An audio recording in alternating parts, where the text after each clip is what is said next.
अस्सलाम वालेकुम दोस्तों। आज की हमारी वीडियो भी डायलिसिस से मुतालिक है। आज की वीडियो में इंशाल्लाह हम आपको बताएंगे कि डायलिसिस वाला मरीज़ और गुर्दों का मरीज़, मतलब जो डायलिसिस पर पहुंच चुका है वो और जो अभी डायलिसिस पर नहीं पहुंचे हैं, सिर्फ गुर्दों के मर्द में शामिल हैं, अभी डायलिसिस नहीं हो रही, दोनों के लिए खुराक एक ही तजवीज़ कर रहा हूँ और एक ही खुराक को इस्तेमाल करेंगे। क्योंकि जो जिन मरीजों के अंदर यूरिया क्रिएटिनिन बढ़ चुका है, तो अल्लाह ताला रहम करे, वो ये उम्मीद रखें कि हमने डायलिसिस पर जाना है, क्योंकि यूरिया और क्रिएटिनिन को कंट्रोल करने की नाकाम कोशिश ही डायलिसिस तक ले जाती है। इसके साथ ब्लड प्रेशर भी शामिल है।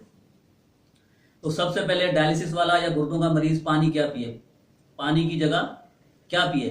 पानी वो इस्तेमाल नहीं कर सकता। डायलिसिस वाला मरीज पानी बिल्कुल भी नहीं पी सकता। अगर वो पानी पिएगा तो उसका क्रिएटिनिन कभी भी कंट्रोल नहीं होगा।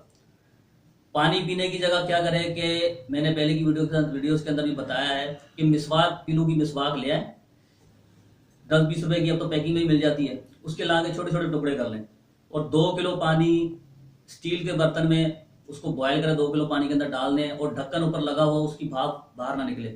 जब वो पानी पकने के बाद आधा पानी रह जाए, 1.25 किलो या 1 किलो पानी रह जाए, तो आप उसको नीचे उतार के पुन छान के अलग बर्तन में रख लें। जब वो ठंडा हो जाए, नॉर्मल हो जाए, तो जब भी मरीज को प्यास लगे तो वो थोड़ा थोड़ा चुस्की चुस्की लगाकर वो पानी पिए।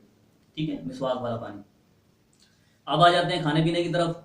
खाने पीने में पूरे हफ्ते का शेड्यूल मैंने तैयार किया कि पूरे हफ्ते में क्या चीज़ किस तरीके से इस्तेमाल की जाए।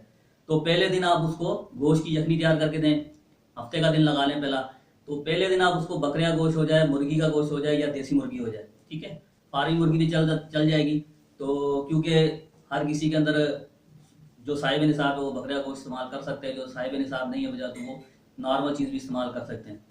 तो पहले दिन आप उनको बकरे गोश्त की यखनी या मुर्गी की या देसी मुर्गी, उसको यखनी तैयार करनी है। घर वालों को माशाल्लाह सब पता होता है कि यखनी किस तरह तैयार होती है काली मिर्च के अंदर। तो शोरबेदार यखनी ज़्यादा मिकदार में तैयार करके उसको शोरबा पिलाया जाए सुबह नाश्ते में, ठीक है। नाश्ते में शोरबेदार, अगर रोटी खाने को दिल करे मरीज का तो रोटी चबा के, वैसे हम जैसे सालन से आम रोटी में खाते हैं तो ऐसा नहीं करना है। आपने रोटी को चूर के उस यखनी के अंदर डिप करना है किसी बर्तन, छोटे बर्तन में लेके। जब वो रोटी नरम हो जाए तो फिर वो चम्मच के जरिए खाए सुबह के टाइम नाश्ते में। उसके साथ आधा घंटा या 1 घंटा ठहर के 7 पिस्ते गिनती करके आपने एक एक करके उसको अच्छी तरह एक एक करके एक दाना मुंह में डालना है पिस्ते का। तो उसको इतना चबाना है कि वो मुंह के अंदर दूध बन जाए, तो फिर उसको निकल है। इसी तरह 7 दाने इसी तरह खाने। और मरीज को जब भी प्यास लगे तो पानी मिसवाक वाला पीना है। और इसके अलावा जो दवा हम देंगे, जो दवा इंशाल्लाह जब इलाज को होगा तो जो दवा हमसे जाएगी, तो चाय की पत्ती और दालचीनी, उसका कहवा तैयार किया जाएगा। उससे वो मरीज जो है ना अपनी दवा जो है ना खुराक वो इस्तेमाल करेगा तीनों टाइम। और खाने का शेड्यूल 2 टाइम रखना है, सुबह और शाम को। दोपहर के टाइम आपने कोई भी फल इस्तेमाल करना है, जो मैं बता देता हूँ। संतरा भी चल रहा है, जिसे ड्राई फ्रूट भी कहते हैं। उसका जूस निकाल के वो थोड़ा थोड़ा करके चुस्की लगा लगा के पिए, बिल्कुल ज़्यादा एकदम नहीं पीना। इसके अंदर नींबू भी निचोड़ सकते हैं। इसके अलावा अंगूर इस्तेमाल कर सकते हैं। और तीसरे नंबर पर मूली और गाजर, इन दोनों का जूस निकाला जाए, दोनों आधा ग्लास वो आधा ग्लास वो, तो इसको मिक्स किया जाए। तो थोड़ा थोड़ा चुस्की लगा के मरीज वो पिए, ठीक है। दोपहर के टाइम पे फलों का इस्तेमाल हो जाएगा इसी तरह। और फिर शाम के टाइम भी वो जो सुबह यखनी तैयार की है वो मरीज को शाम को मगरिब के टाइम दी जाए। निज़ाम में भूख रखनी है।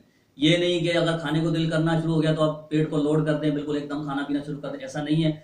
अब इससे आगे गोश्त की यखनी खिला दी गई है, इससे आगे आप दूसरे दिन सब्जी का इस्तेमाल कर लें। इतवार के दिन कद्दू ले लें या टिंडे ले लें या तोरी ले लें, एक सब्जी ले लें। तो आप उसको इसी तरह यखनी टाइप शोरबेदार तैयार करके उस मरीज को सुबह के टाइम और शाम को इस्तेमाल कराएं। रोटी खाने को दिल करे तो रोटी इसके अंदर डिप करके फिर वो खा सकता है मरीज, रोटी चबा के नहीं खा सकता। फिर उससे अगले दिन आप गोश्त की यखनी, पीर के दिन गोश्त की यखनी, फिर वही कोई भी आप ले लें, तीनों में से बकरे का, देसी मुर्गी या फार्मी मुर्गी, इसकी यखनी तैयार करें और उसी शेड्यूल के हिसाब से आप मरीज को इस्तेमाल करें। फिर आगे मंगल का दिन है, उसमें आप कोई भी सब्जी ले लें, टिंडे या तोरई, आप उसकी वही शोरबेदार यखनी तैयार करके, शोरबेदार तैयार करके काली मिर्च के अंदर वो मरीज को वही 2 टाइम इस्तेमाल कराएं। और पिस्ता रूटीन वाइज जो है ना सुबह शाम इस्तेमाल करें, सुबह भी और शाम को भी, 7 दाने सुबह 7 दाने शाम को। खाने का तरीका मैंने आपको बता दिया। ये नहीं कि पिस्ता मुंह में रखा, थोड़ा सा चबाया और उसको निकल दिया, नहीं, ऐसा नहीं करना है। इससे अगले दिन आप फिर जो है ना मतलब एक गोश्त की यखनी करें। जब टिंडे कर लिए हैं, मतलब एक दिन टिंडे इस्तेमाल किए हैं, फिर अगले दिन फिर गोश्त की यखनी का इस्तेमाल करें। और इससे अगले दिन फिर आप मतलब एक टिंडे, तुरई, कद्दू और शलजम भी इस्तेमाल कर सकते हैं। ठीक है, मतलब एक दिन आप गोश्त इस्तेमाल करेंगे, एक दिन सब्जी, फिर एक दिन गोश्त का यखनी, फिर एक दिन सब्जी। इसी तरह आपका ये 6 दिन जो है ना ये शेड्यूल हो जाएगा।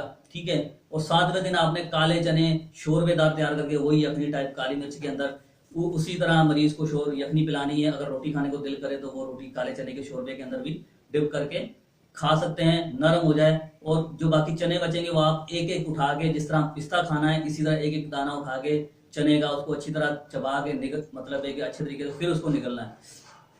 तो इंशाल्लाह देखेंगे कि इस खुराक से ही आप मरीज के अंदर बेहद हफ्ते से 1.5 हफ्ते के अंदर कितनी चेंजिंग महसूस करेंगे। आप मरीज की सूरत हाल आपके सामने होगी। इंशाल्लाह मरीज सेहतयाबी की तरफ आना शुरू हो जाएगा। और इंशाल्लाह इसके अलावा जो मजीद मैं आपको गाइड करता चलूँ कि जो लोग डायलिसिस पर पहुंच चुके हैं, डायलिसिस का कोई इतना बड़ा मसला नहीं है, सिर्फ समझ ना आने की वजह से ये एक आलमी मसला बना हुआ है। डायलिसिस से इंशाल्लाह इंसान वापसी अपनी जिंदगी में आ सकता है, सिर्फ तवज्जो की जरूरत है इंशाल्लाह। इसके अलावा आपको मजीद मालूमात चाहिए हो तो मेरा नंबर स्क्रीन पर चल रहे हैं, आप मजीद मालूमात दे सकते हैं। इंशाल्लाह हम आपको प्रॉपर और अच्छा गाइड करेंगे।